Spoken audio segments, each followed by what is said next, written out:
Hey, everybody. Thank you for being here and joining us on the Richard Hatem's Paranormal Bookshelf Season 3 preview episode with our special guest, Susan Lambert. Hello, Richard.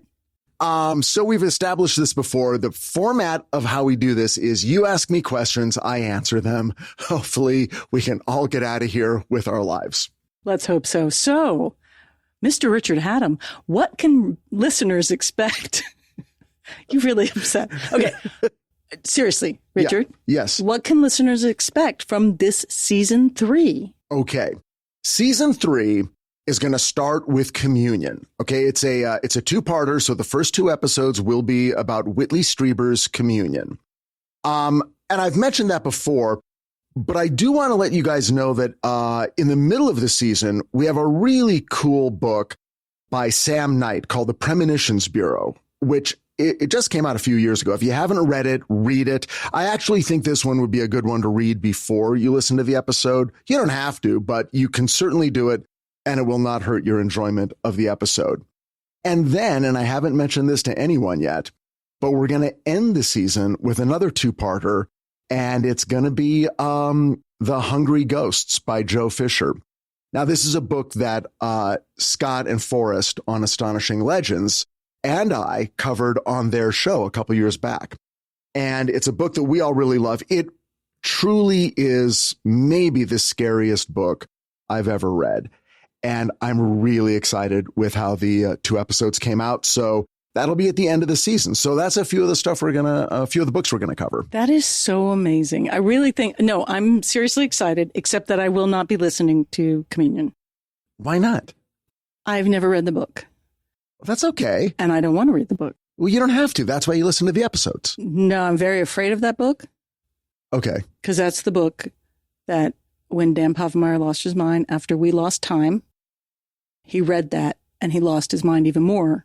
And then he was like, you have to read this book. And I was like, no, you've lost your mind over this incident that happened to us.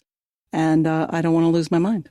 Okay. You're talking about Dan Povenmire, who is a guy that is a friend of ours. He's an animator, creator of Phineas and Ferb. You say he lost his mind. Of course, you don't mean that literally. No, but we had a lost time episode, which we've talked about on Astonishing Legends with you and Scott and Forrest. And, but that is something where everybody was like, you have to read this book because it's so upsetting. And then Dan was like, you have to read this book because I think it explains what happened to us. But in that time, he was really obsessed about that lost time period. And I felt like maybe I didn't need to read the book and I shouldn't read the book. So I never read the book. It's so weird that you possibly have had an abduction experience and it's just not a part of our marriage or anything we ever talk about. No, because it, quite honestly, it could just be that we were idiots because we were, 18 or 19. Or it could be something else. But either way, I'm not one who needs to understand what the universe is trying to tell me at every moment. Well, there are things about you, though, like your relationship to electronic stuff is insane. Yes, sometimes. It depends on the time. It literally, I'll go years without an electronic issue. And then suddenly I'll have a year where I tend to sort of shut down or break or cause electronics. I feel like I tend to do that and make them break, make them not work. And when I was working for a magazine called Box Office Magazine, I struggled with the computer system there immensely, and no one else did. And I'm not like untech savvy. Certainly at that point, I was more tech savvy than I am now. But I tend to have sometimes, and then I'll go years without a problem. But then sometimes when I'm maybe particularly stressed or something's happening, I will have some struggles with electronics working properly for me. I think it feels like it's constant. I feel like every time I walk into your office, you're engaged in some kind of battle with your computer. Well, I think we all are these days. So some of that is just the broken tech of our current world, which has to do with, I don't know, collapsing capitalism or whatever, But I think that I've also been particularly stressed for, a few years, like most alive people. But should we talk about the weird thing that happened to us? Oh my God. Since we're talking about weird things. Okay. So here's a really weird story. I just want to toss this in really quick. Okay. I don't have a lot of supernatural experiences. You guys know that. Susan had one in a hotel in Colorado, but that's for another time. But also the one with Dan Povenmire. Well, but we don't know. That one to me is still, that's in a question mark box. Oh, okay. I was distant enough from it. I can't make any judgments. Anyway, and besides, that's between you and Scott and Forrest and Dan. Here's a weird thing that happened to Susan and I about a week ago. Okay. And again, this has never happened before. It has not. Okay. So I'm having a dream. Now, I would say that since COVID, my dreams have changed in that they are now very mundane and they do not have a lot of emotional context or content. I'm not having dreams where I wake up feeling bad, feeling good. They're just I'm in a place. There's other people. I wake up. It's, I just feel like my brain has sort of been treading water. Is that do you think that's something particular to the COVID experience of the world? Like you're talking about since COVID began, not since having COVID. No. I mean, since the quarantine lockdown, I think it did have an effect. I just think this was the effect for whatever reason. Yeah, it for me, it made my dreams very mundane, and my dreams have been super mundane with 2 or 3 standouts of, oh, that was a big one the other night. Anyway, so here's what happened. In the dream, Susan and I are going into a restaurant, and it's kind of like, we're steps down from the street, sort of, I don't know if it's an underground restaurant, but we're going to a restaurant. Excited about it, looking forward to an evening out. I'm getting into an elevator, which I think is now going to take me further down to the restaurant. I get into the elevator, and then I suddenly realize I've actually stepped onto a subway train, which is now traveling. And of course, my first thought is, oh, this is bad. She was right behind me. Now I'm on a subway. She's going to look around probably right now and think, where did Richard go? Where is he? So I'm like, okay, there's nothing I can do about it now. I'll wait till the next stop. I'll get out. I'll get on the other train. I'll come back. It'll be a funny story. It'll be 5 minutes. In the dream, I get to the place, I get off, I see someone who I know, we start talking, suddenly we're in a conversation, and then suddenly I'm like, wait a second, I can't be talking to you. Susan's going to be wondering where I am. I need to go. I can't talk anymore. I walk, I try to find the train, I can't, I look on my phone, I'm trying to figure it out, but the entire time I am plagued with this notion of, Susan has no idea where I am. She's wondering where I am. I've got to go get back to where Susan is. All right. I wake up because my dog Bowie is whining. And I wake up and I go downstairs to feed the dogs. I've got my phone with me. I look at my phone. It's now 5:45 in the morning. And there's a text that I have received from Susan at 3 a.m. And the text says, "Where are you?" Yes. I am totally freaked out. I'm like, wait a second. This is connecting in some weird way. I go upstairs. When you wake up, I tell you what was going on with you at 3 a.m. that you would send me that text. All right. Well, again, I'm having a lot of weird dreams, but that night I was not. I just happened to wake up at what felt like 2:45, and I look over to look at you to figure out why I woke up, because the dog's right there. They're sleeping. And I don't see you. I don't see you in the bed next to me. I see Luna, our dog, the not Bowie dog, but I don't see you. I think you're out of the bed, which is unusual for you. But I'm not out of the bed. I'm clearly not out of the bed because I did not wake up at all in the course of the night. We don't know that. I'm not in the bathroom. No, I'm not in the bathroom. You could have been sleepwalking. No, no. Don't confuse things. I don't sleepwalk. And the number of times that I'll get up in the middle of the night and leave the bed and go downstairs, or I'm sick or something, that happens maybe once a year. So it's not a thing. It's not a thing. It used to happen more. Like I remember there were times when it used to happen more. Like you'd get up and you couldn't go back to sleep. So you would go downstairs so you wouldn't wake me up.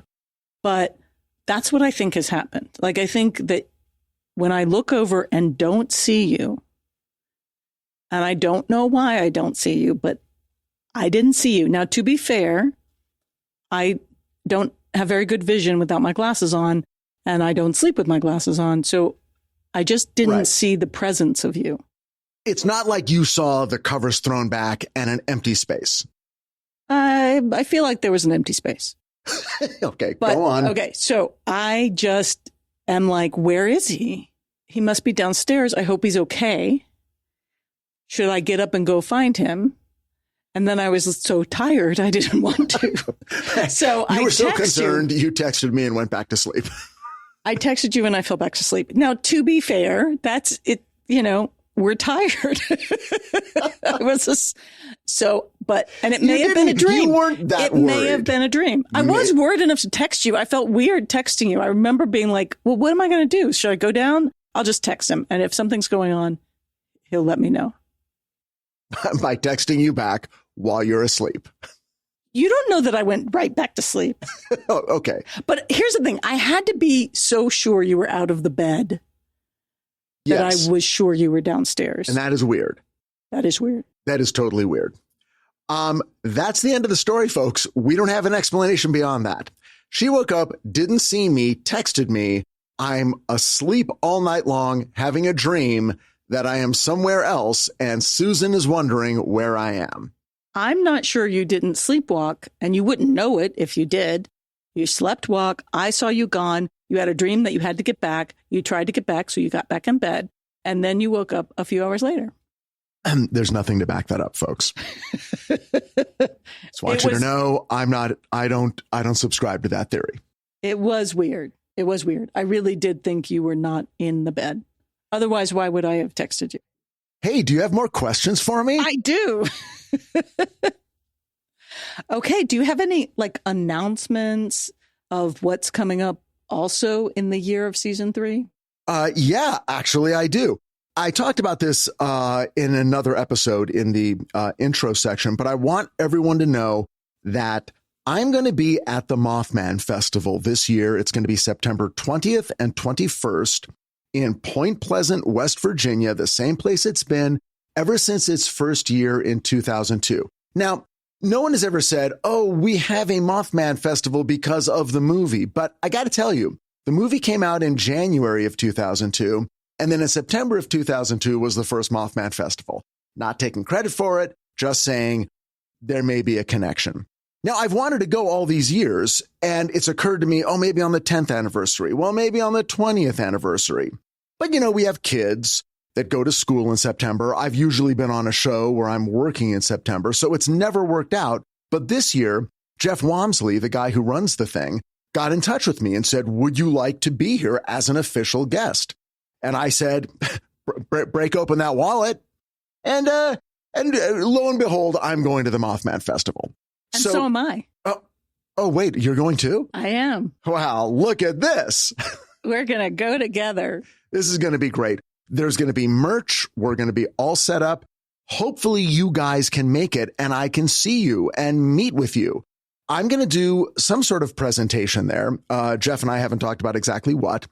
And I'm also working to set up a live podcast from Point Pleasant or somewhere in the environs. Now, when I say a live podcast, this is like what I did last fall. When I do a live podcast, all that means is we all gather in a room and I talk for an hour reading from my podcast. Welcome to my life. So that's what you can look forward to. It's not, it's not a conversation like this. It's not, it's me doing a podcast and you guys getting to personally listen. Now, last fall, I did one and then we very quickly aired it. It was the Mammoth Mountain Poltergeist. Now, I've written a whole new live podcast. It will not be recorded this season. You will only be able to experience it by coming to a live show. And it'll be a book you don't know about, which I will not announce. You will not know it until you show up. And a story from my life that you don't know about. You will not know until you hear it. And those will be the live shows that I'll do this year. Now, the first one I'm going to do is going to be in Dallas. It is going to be on Wednesday, August 20th. Okay. In Dallas, Texas. And, already the Dallas fans are reaching out and saying that they're excited and they want to come. And I say, please. In fact, if you're anywhere near Dallas, please come and see it. Now, right now we're recording this in May. It's not going to be until August. We have not locked down the specific location where it's going to take place. But here's where I'm reaching out to the listeners. All right. Ooh. Because we've got a couple of more locations. And we don't have the actual site locked down for any of them. So I want you guys to reach out. Let me give you some information. The locations we're looking for, the kinds of places that would be ideal for all of us to meet and for me to do a live podcast, will be, well, let's see. The first one, cheap or free.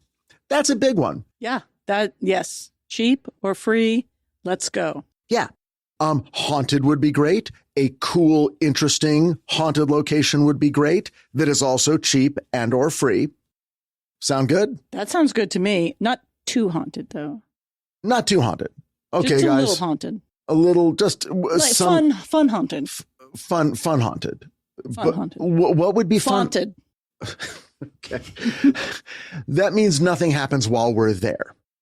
Well, nothing too scary. Because at the live read in LA, oh yeah, something happened right before the show that you talked about during the show, and then someone in the audience saw somebody. Yes, so it was haunted, but it didn't really affect us.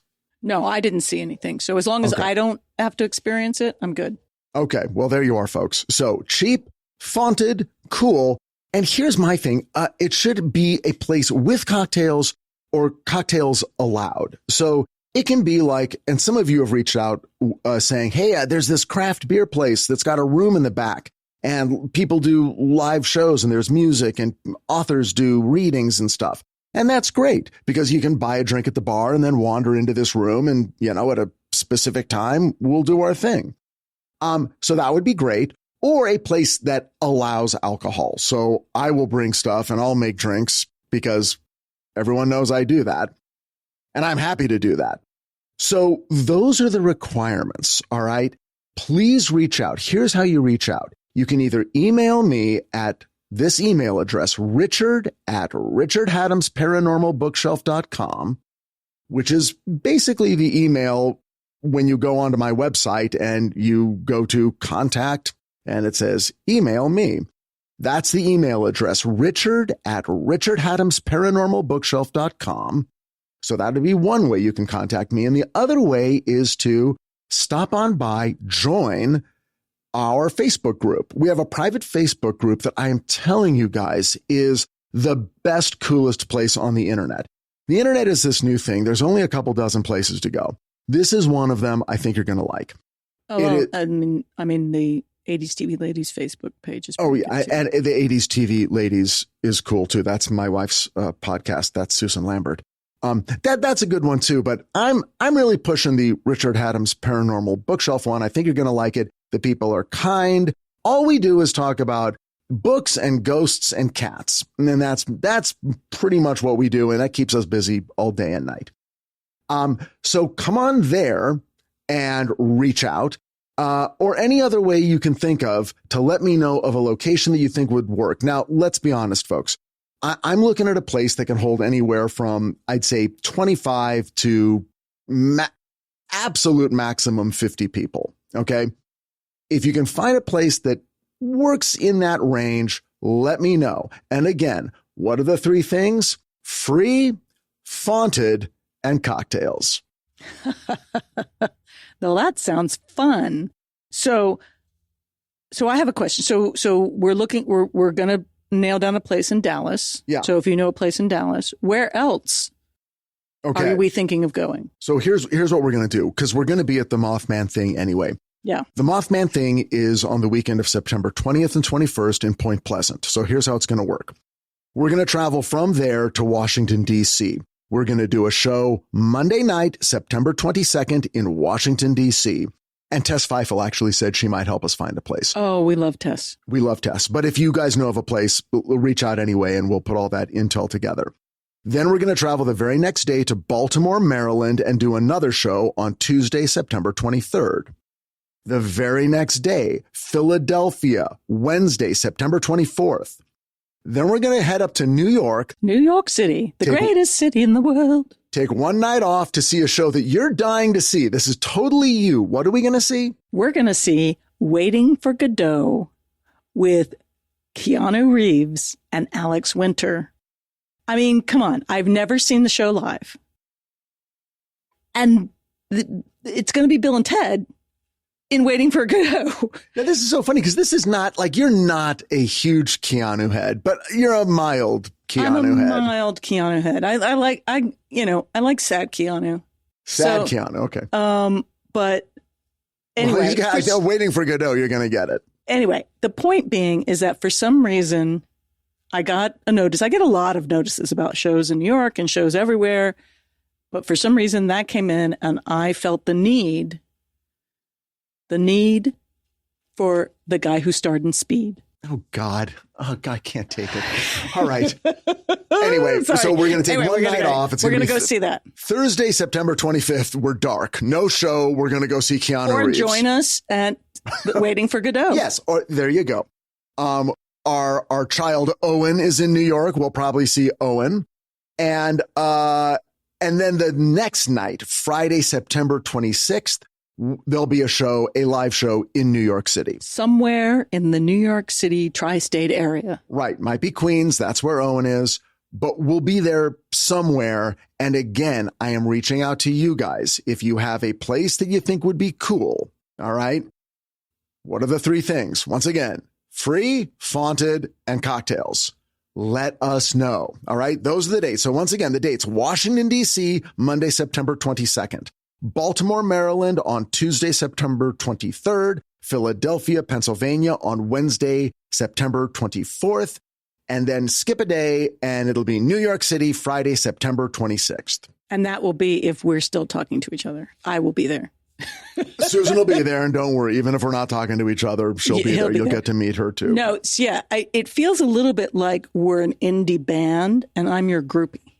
I know. This was not the career trajectory I was looking for. It was not mine either. Well, but but at the same time, here's the thing. If you missed the live show in if you made the live show in Los Angeles, you know how spectacular that was. It was a unique experience, a unique storytelling experience.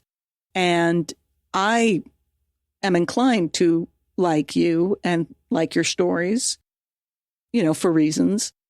But I thought you did an amazing job and it was a really wonderful show. And I think everyone thoroughly enjoyed it. Yeah, it was a good time. We all had a good time. I think, you guys don't have to worry about it. You're going to have fun.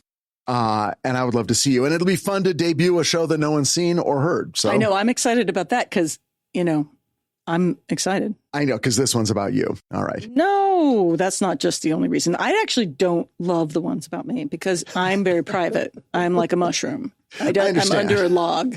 Well, you're going to be there and you're going to have to hear it. Susan, thank you so much for being here. Oh my God, this was really fun. And I feel like we kind of, it felt really awkward at first, like a first date. But then it feels like at the end, like we're married, been married for 20 years. It always does. Thank God. Yay. All right, everyone. New season starts in 2 weeks, June 13th. Until then, be safe and be well. Find the light in the dark, and we will see you again soon.